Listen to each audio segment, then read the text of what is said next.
John Strange from Benton, Arkansas. I want to say thanks to my wife for allowing me to play disc golf on the weekends. Awesome. Chris Wyman, born and raised here in Little Rock, Arkansas. Big thanks to the PFAR group, that's my disc golf group, and big thanks to my supportive family and my girlfriend for letting me play disc golf on the weekends.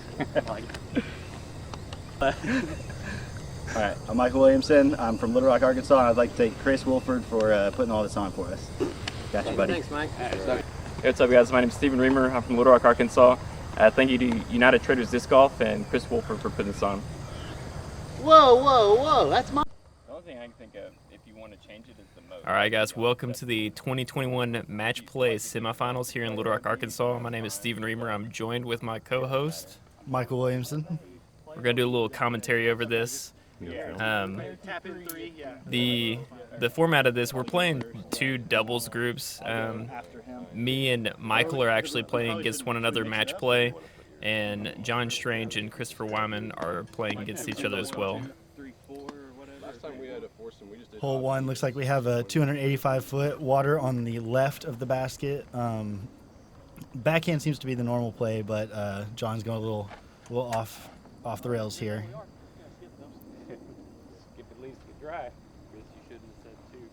Yeah, and there's OB in the water, surrounded by water, and OB to the right of that path as well. Path and beyond.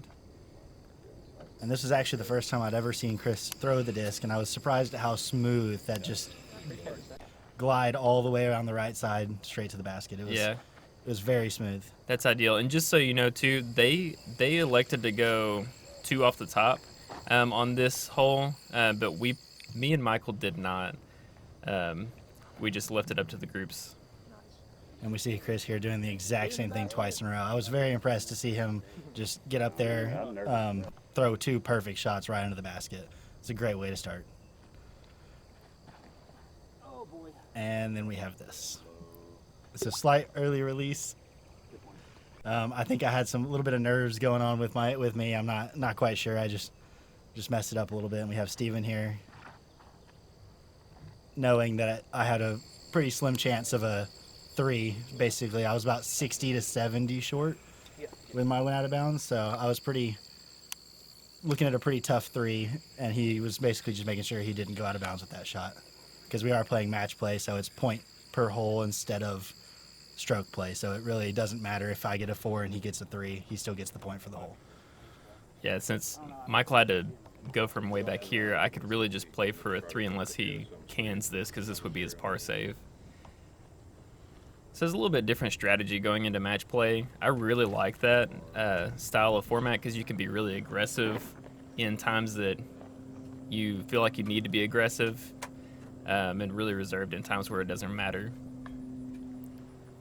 And that is Steven's got a count. You'll notice at the top left we have a count for some metal hits. You'll come to see a trend for this entire match about the count going up in the top left. just keep it running count. And we'll have me tapping out my 4. Looks like Chris is about to tap out his 2 after John did just miss his 2-putt. So that automatically gives Chris a point right there. So me and Chris are going to take the early lead going into hole 2. There's a different Chris right there. Hole 2, 347 feet. Basically, there's one wide gap on the right, slightly blocked off by the top of the branches hanging out over it. You're going to throw kind of like a straight to hyzer shot. Steven, what are you throwing here? I usually just throw like a kind of flippier destroyer. Okay. That's the one I'm throwing right there. Just kind of flip it up to flat and ride that right side until it hyzers back on that hill. Or throw it directly into the ground. But that's, if that's like, 30 feet higher, that's ideal for what I'm trying to do. But obviously. And I kind of see Steven's going to the ground, so I know I kind of want to point back here just because Steven already got the first one. Yeah, shot. And you couldn't really see it, but mine ended up skipping to about 10 feet away from the basket. Yeah, just so y'all know too, me and Michael were playing against one another. Now we're doing commentary, so that means this is gonna get pretty awkward by the end of this. One of us is going to win, and one of us is gonna lose. That is the outcome of most matches. So right before this, I walked up there and looked to see where Michael was. He was like 10 feet, so I knew I had to give this at least a good run, even though I normally wouldn't run it as hard with so much behind, and there's another middle miss. So I've played with Steven quite a bit in the past few months, and he's deadly from anything inside of 100 if he gets that little jump putt run at it. And out of his hands, I thought that was in, so I was like, dang, he's automatically about to tie me up again. So I was a little lucky with that metal hit. And John gets a 2 here. That'll put him up, or tied with Chris, 1-1. And there's my putt. Same thing. Looks like we're tied up 1-1 after hole 2. So already some points being thrown around from both teams. Usually match play kind of seems to like stale out a lot of times and a lot of ties, but we're clearly all firing right here. Yeah, a lot of pushes on a lot of holes, but you know, sometimes if somebody's off or both people are off, it can flip flop either way, and this is definitely this hole right here is definitely a score separator. Yeah, so you got water carry is at least 380. It's 400 to the pin, and it's kind of intimidating if you can't throw that far. And we have about a 10-foot landing zone that's ideal, 10 feet wide, maybe 15 feet long, and it's really, really tough to get it in that perfect spot. We see John kind of go for it and get a kind of a straight shot, and Chris even laid up just because he didn't feel like he had the confidence to go for it right there. And you know Michael's going to go for this. Michael, he crushes, so I was playing a practice round with him before this, and he threw to the very top of the hill back there at the end of the green, which is a long ways away. And that would be a great shot if there wasn't a kind of a weird scraggly bush right in front of the basket. Yeah, I was really not expecting that to go that deep. I hadn't thrown it that deep on that shot before, but we see Steven here, nice little flip up to Heiser, absolutely nail the rocks, hits the 10-foot landing zone. That was a little depressing, I'm not going to lie, Steven. Yeah. A little depressing. That's where you want to be, right there. That just gives you a little 15, 20-foot uphill putt to kind of tap in. And John has a Heiser putt to try to get around. He did not. That would have gone ahead and but sealed John with another point, but now Chris is going to have a shot to make his par putt. Now we have me. You can see these branches are kind of blocking me. I tried to give it like a really hard stab putt to hopefully push through those, but I literally had no opening there, so I was just trying to push the branches out of my way with the disc. We see Chris here miss his par putt. This is just to kind of regain one of my points. So it's me back up 1. Me and Michael are just playing some flip-flop golf right now. So we have John here tapping out his par. That'll also get him 1. So now it is 2-1 with John and Steven winning their individual matches. 15. So you stay hydrated? I forget. So you can also see at the bottom it says 1 up. So that's another way of keeping the score, is just saying how much you're ahead or if you're even with somebody. So I'll probably be correcting my words from now on out instead of saying 1 up and 2 up and stuff. This hole, the most ideal play to get to the basket is this kind of Heiser line that you'll see right here. But if you push it out where you're supposed to in that gap and it gets around that tree, then you have a chance. But those trees love to grab discs and throw them down in the water right there. There's some water kind of sitting there, and Michael does the exact same thing, but he fights all the way through. I remember thinking to myself, there's no way Steven's in bounds, so I just want to put one in bounds. And I kind of got a little intimidated and ended up throwing straight into the tree that you don't want to throw into. John going with the slightly unconventional play here, and that's the forehand. It's very low ceiling, and it requires a lot of power to get that forehand. So yeah, a lot of power, a lot of precision, because, I mean, that hole, it doesn't really play like 324. It plays a little further, and so you got to you got to really pump something that low to get it that far, especially Absolutely. with this grass not giving any kind of skips. And John got his pen high about 40 left, maybe 50 left. So here we see Steven's disc. I thought it was in the water, but turns out we get over there and we look at it, and it's actually about 3 inches over dry land. So he's in bounds, which is a little surprising. And it's kind of like awkward stance throw, and I ended up landing myself about 24-ish short right there just to give myself a good par look. And I'm sure that was just all mud you were standing in right there, too. Yeah, it was all mud, and I wanted to go forehand right there because that's what I felt more comfortable with, but there was some little bushes to my right that I couldn't get a forehand through.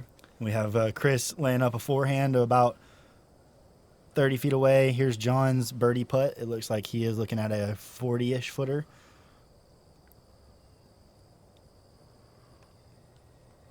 Just a little out of his hands. And that is not a metal hit counter.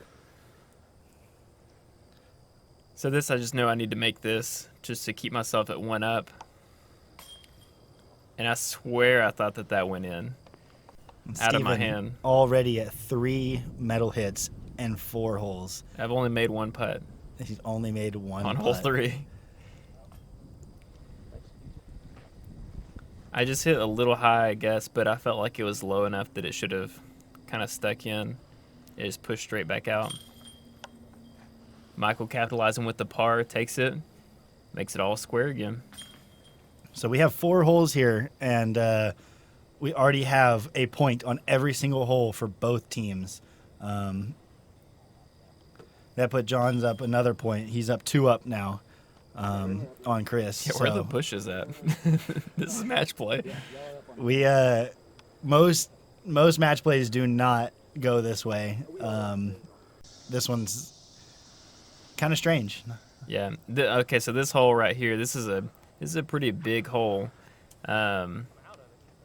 I almost want to say it plays more like 450. Would you? Yeah, agree? it's definitely just the way you have to throw this disc. If you go up the gut, it requires a little bit of luck and about 450 feet of just dead straight on a laser, no more than 10 feet up in the air.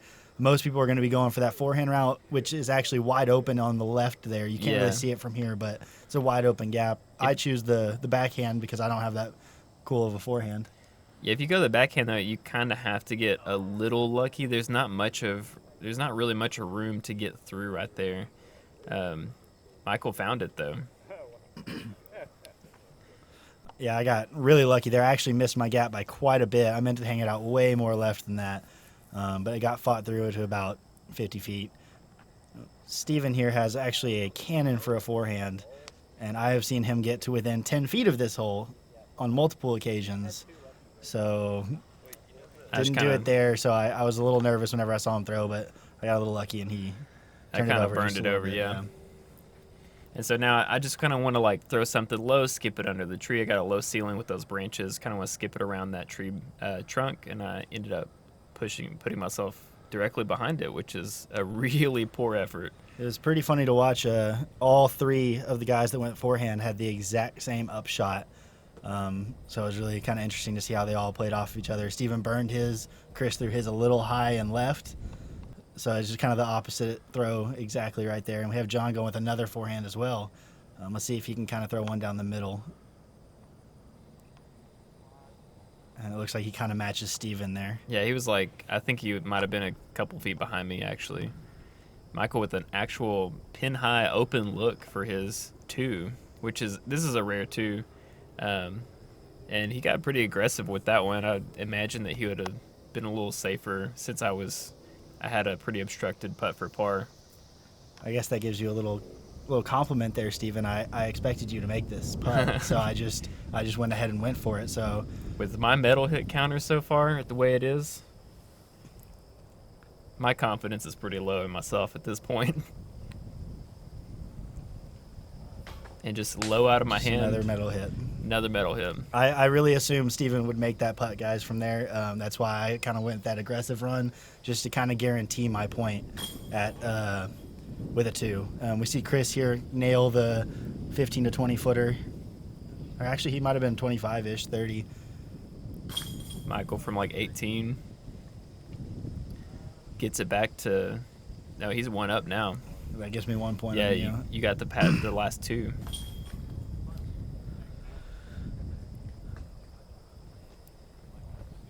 So this is the hybrid layout for the 18s at the pond at Hindman. That we're playing. There's 2 courses here, east and west. We're playing the first 6 holes on west, which this is the 6th and final hole that we're going to be playing on the west course. And then we're jumping straight over to 1, playing 1 through 6, and skipping over to 13, playing 13 through 18. But this is about, I'd say it's about right, 370, 380 to get there. The best play is usually to kind of hang out a hyzer outright and either go around that furthest right tree or kind of sneak through the middle gap, which you see. That's where I landed. Yeah, that's kind of the shot I was going with, kind of just a dead straight at that tree and just let it ease left towards the basket. But I hung mine out a little wider or a little higher than I meant, and it kind of faded out a little early. Didn't you go verdict on this hole? I did throw a verdict right Yeah. there. If you don't know, Michael throws far. And if you have not seen that, you will.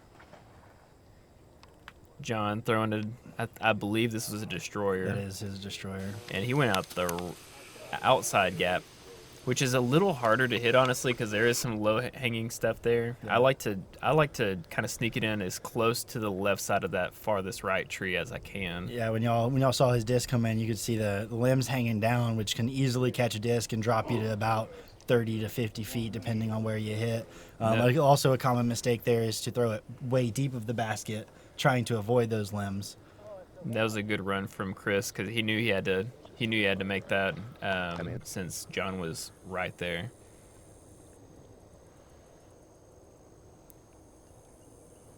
Steven to get a point, and he chains out with another metal hit. 5 metal hits On in 6 holes. 6 holes. Yeah, that's awesome. Now, Steven, how were your other match plays? Did you hit this much metal or? Oh no, not at all. Okay. No, I think I had a little bit of nerves going into this match, just being a little bit bigger of a deal. You know, the winners of this one are gonna play each other for the finals, and then the losers of this one are gonna play each other for 3 and 4. And right here we have a huge shout out. So my disc on hole 1 that I threw in the water, it was one of my favorites, and I throw it on several holes out here. We had an amazing man, Daniel Harp, go ahead and hop in there for me and grab that disc, and hopefully that'll give me some bonus points here coming into these next few holes, because I throw it quite a bit on just about every hole, forehand, backhand. We see John put his to within about 30 to 50, and then Chris do about the same. So we have a good old classic putt off between Chris and John there. And here is that disc that D-Harp got out of the water for me. So huge shout out to that man. This hole is pretty simple. It's about 240. You want to just lay it up there. You just don't want to go too far because there is OB behind. There's a sidewalk, a path.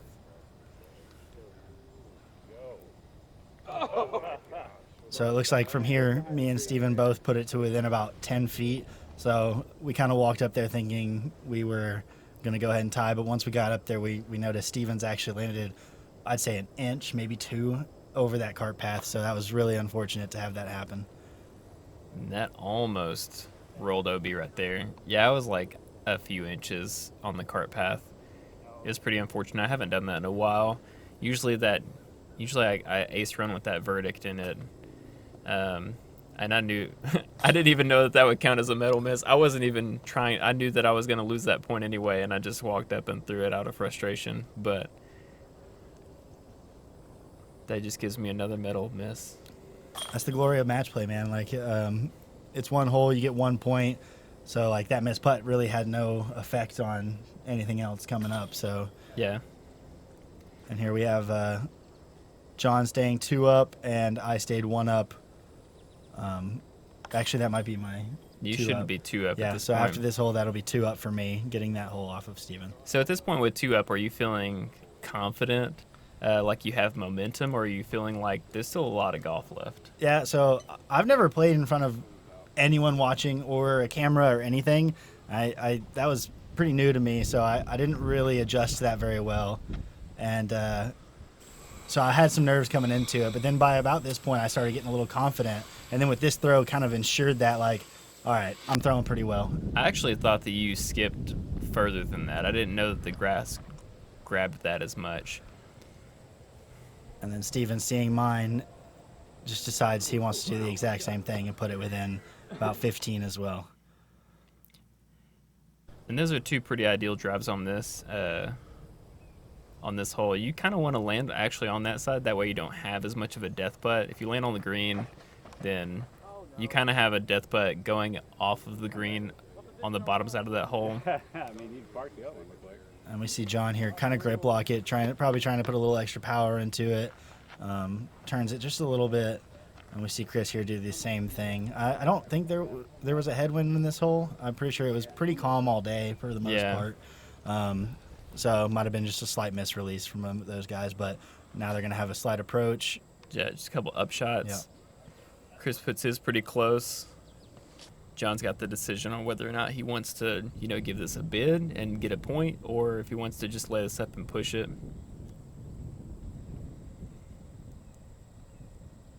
Gives it a good little run there. But back to our point about a little nervousness. Have you ever played in front of like a crowd? Or, I mean, there wasn't really a crowd. There's probably 10 people max. Yeah, it's pretty sad. I mean, I don't really feel like I was I'm not nervous necessarily on like the filming or people watching or anything right there. I'm more nervous I'm more nervous on, I guess, I've missed so many putts now. I just don't feel like it's clicking for me. So my putt just feels really off and stroke feels really off. And after I missed that putt low, I just said I quit. And then Michael walks up there, hits the top, and says, well, I quit too. I saw Steven, actually remember this in my head. I saw Steven hit low, so I was like, I literally thought to myself, do anything but miss low. And that's when you see me miss high. Yeah, so this hole right here, this could be a score separator if the risk is worth it.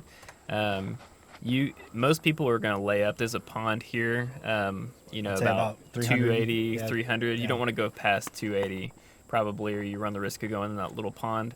But you can drive over the pond.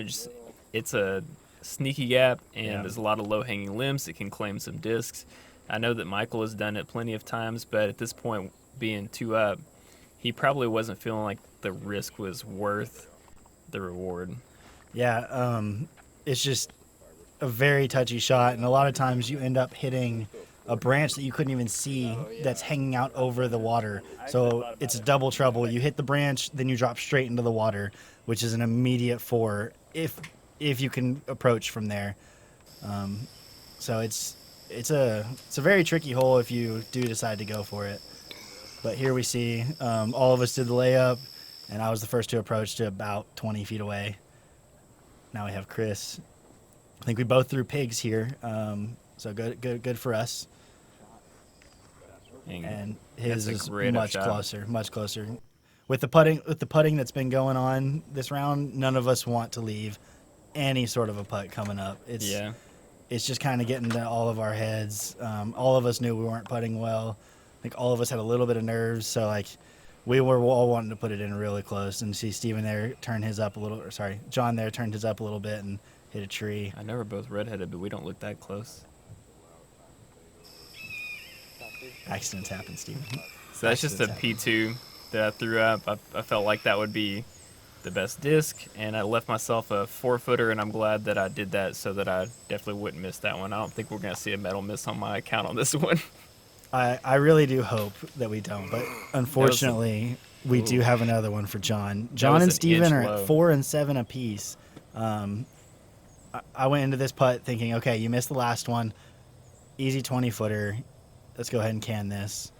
But I decided to pull a Steven Riemar and hit the cage.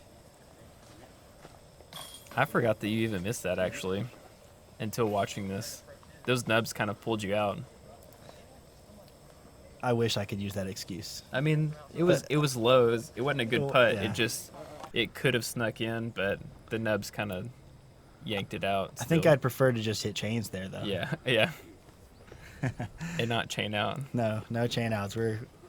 We're all sick and tired of the chain outs at this point. We're 10 holes in, and we've had, I think Steven said 7, and John had 4 or 5 chain outs, or not chain outs, but metal hits.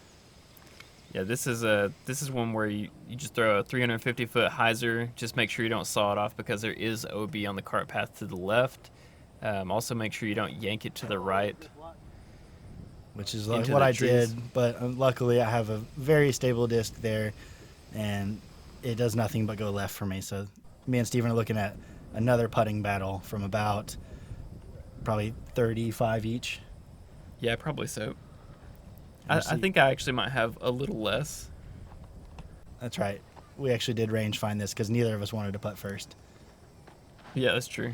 Or second. Neither of us wanted to putt Well, second. I want to make sure that mine was out of the circle because I was gonna jump putt this if. So John actually with the only good drive of the hole that got him within the circle, which is a good shot from him. He plays it perfectly out wide, and it just sails right into a nice little 10-footer. So me and Steven have a little putt off right here. Michael puts all the pressure on me with that. That almost snuck out of the back. You see it did. hung on the backside. From in real life in real time, that did not look like that was even close to coming out, but. And Steven asking the age-old question, why am I hitting metal? And as you see on the top left, this is the reason. I feel like I want to win that score. I don't care more about the match. I want to win that score. Steven might actually be trying to go for the high score in metal hits Yeah. without makes. We didn't talk about it in the round, but was that your goal here, Steven? It may have been. So this hole is 300 feet. It's on a old Old tee box. Old tee box. That's what I'm looking for, and slightly raised with a low ceiling, so it can be a little tricky to get the height right. Forehand, backhand, just kind of whatever you want to throw 300 feet straight with a semi-low ceiling. We see John kind of turn his over, carry his over to the right, and Steven actually, Chris there puts his a little left, so. Now it's just, were you feeling a little bit like you needed to kind of baby that way you didn't have to? Yeah, this So this too hole's far. kind of in between distances for me on what disc to choose, so I ended up trying to baby a mid-range instead of power up on a putter, so I think I threw it the wrong way for both right there. And then we see you kind of turn yours over as well. Yeah, I just aced this hole like a week ago with that same disc on the same kind of line. That's honestly, I think the best play for this hole is to kind of flex a little forehand because it's so much more open if you can get away from those low-hanging limbs at the very end and just kind of crash away from that was a great run. Crash away from the sidewalk back on top of that tee box, but I just did not execute that at all. So you'll be surprised to see Steven did not hit metal from that putt. I was really expecting it. No matter where he's at this point, I always expect him to give it a run, which really kind of plays into his strengths because, he's hitting metal this time, but not every round is he going to hit metal like that. Sometimes he's going to make all of those. So that's 8 putts that he could have possibly made or at least had a chance to make, which is really scary to think that that's a possibility. And I really hope I don't play you on those days that you're making those. It's off and on. Is it? I feel like most people can say the same thing, like their putting is their kind of weakness, or the people that can throw at least a decent distance, they would say that their putting is most likely their weakness, and they'll either be hot or cold. Obviously, not many pros are actually that hot or cold. There are some out there, though. Yeah. Well, so we have a 315-foot, pretty straightforward forehand. Just basically the only thing you don't want to do is turn it over. And I didn't really listen to that advice from myself. You pretty much just want to throw it dead straight to a right turn. And Steven sees what I did, and he decides he wants to join me. Yeah, that So would just. we're really playing shot for shot here. Like, neither of us are playing to our normal standards, which is a little unfortunate, but it's just, you can just see us just throwing back and forth, just same shot after same shot. Neither of us are really pushing that well. Yeah, neither one of us are capitalizing on the other person's mistake. We seem to be playing follow the leader very well. Yeah, in that case, it's always going to be a push if that's how you end up playing. And we see John actually threw his to about 20 behind a tree, and then Chris kind of shortened his up a little bit and went for that a little bit on the run, but hung his out a little bit right. And Steven's really wanting to make this. Yeah, I'm tired of missing.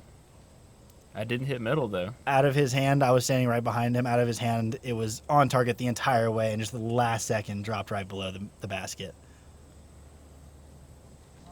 You didn't hit metal. It went like exactly where mine did. Yeah. I've actually been trying to work on that step putt. It's brand new to me. This is the first day I've ever used it, and it's kind of failing me there. But we have John make a straddle putt here. It's a very impressive putt, semi-death putt. Oh, gotta trot it back. Some slow-mo action. Shout out to Mitch here.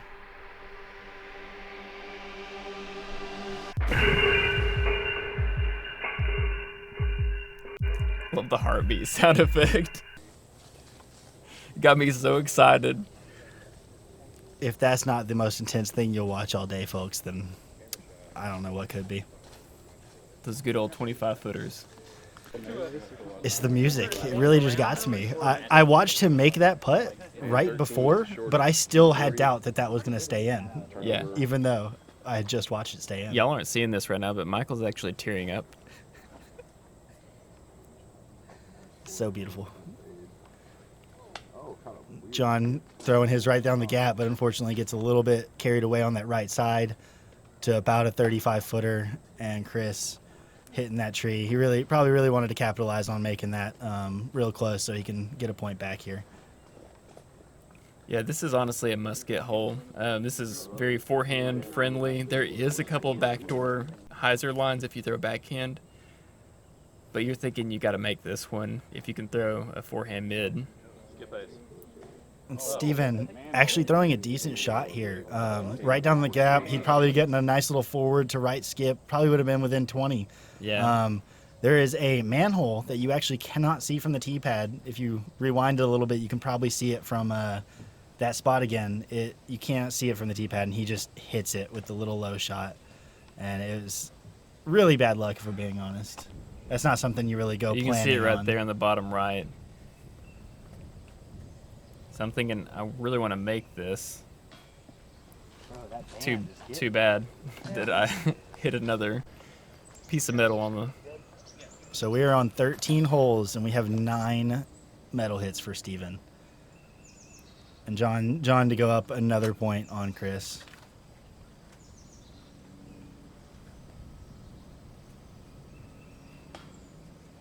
And he catches that right side of the band and skips actually a good 20 feet away. Yeah. Able to make his comeback though. Yeah, to keep that push going. He's at this point, he's 3 up. All he has to get right now is to hole 16 with ties, and he wins. So he wants that point, but at the same time, it's not the end of the world for him not to get it. But here we have hole 14. I'm up 2. John's up 3. And it's a basic forehand or a turnover backhand. And I did exactly what I've been doing all day with my forehands, and that's turning them over. You kind of want to make sure that you just throw it straight into the hill. If we get another camera angle from behind us, you just want to throw it into the hill. That way it can just stop, and you can have like a 20-footer. Just like that. Steven actually getting it almost on top of the hill, which is really hard to do, actually. It's a pretty small hill. It's probably only 10 feet wide, I'd say. It's pretty rare to be actually on top of the hill. Usually you hit the side of it and just kind of stick or roll back to the bottom, which still even rolling back to the bottom isn't bad. So far, these 2 guys have thrown it perfectly, and we see Chris also get over there on top of the hill. Those drives are perfect. So I'm looking at a 40-footer uphill. Just to keep Steven. And the look, it was at that point, he knew.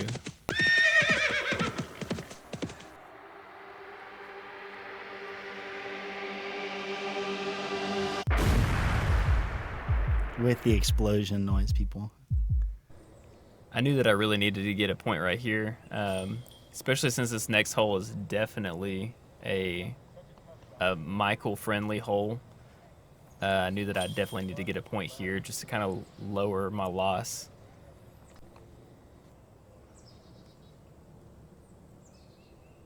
And we see Chris actually get a point on John after a missed putt,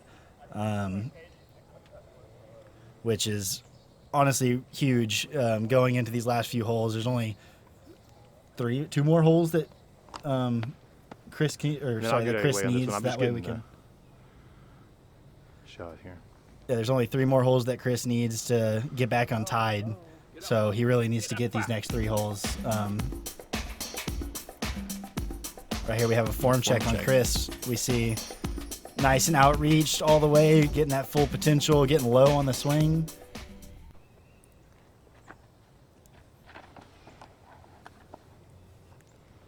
Can't say that I'm an expert on form. I can tell you one thing he did wrong is drop his glasses. That probably isn't ideal. Oh, no form check for John. And here we see, so far, 3 for 3 low. And I'm pretty disappointed. This hole is what I want.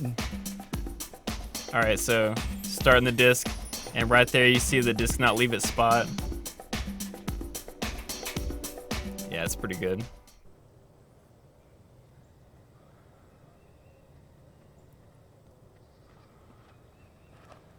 Steven does correct off of us and gets a nice little high, but unfortunately he turns his just a little too much. I just want a little bit more air. It's kind of ended up just turned a little bit. Here we see Steven with the reach back and the power through. Now, looking back on this, I need to extend that reach back a little bit more. It might give you a little more distance. It might. Maybe we can have some distance contests once you work on that. Oh my goodness. And Chris with an insane throw. Straight. I thought it was in, but the basket had to say otherwise, as it's been doing all day to all of us. Oh, just short. That one looked good. John with the confidence here. He's wanting to walk that in. We all have these jumpers right here. Michael low. That means that I do have an opportunity with the jumper that I need to make, and one of them is bound to go in. And Unfortunately, it's not that one. Actually, in the round, we couldn't tell. It happened so fast. It actually got an air bounce about halfway through that flight. I just noticed that. In the round, I did not see that. I noticed it in the round. Oh, okay. It bounced. It was in the whole way and then just bounced straight up to the top link. Chris, after that almost throw in, leaves his putt a little right, and these baskets have been just not our friend today. I noticed that there wasn't a metal miss counter on Chris's putt right there. Oh. So here we have last hole for Chris and John if John gets the points, because there's only 2 more holes after this. So John really wants to try and push this hole or win it, and Chris really wants to get a point back here. And I have against Steven, I have a nice little shot to about 15 to 20. And Steven also is really wanting to get a point here because we only have 2 more holes after this one. Yeah, I can't afford a loss on this hole, but I can afford a push. But really, I need to make all 3 of them to win. And Steven giving it a real good ace run, a few feet away from that one. That would really give him a confidence for these next 2 holes. And John throwing his to about 10 feet. So that really kind of puts Chris in a dime. He has to go for an ace here, pretty much. Yeah. And he leaves it just a little high and left. So Chris is really going to have to make this putt, and then John's going to need to miss his putt as well for Chris to stay in it. And Chris jams it. So Chris needs a little bit of help here from John.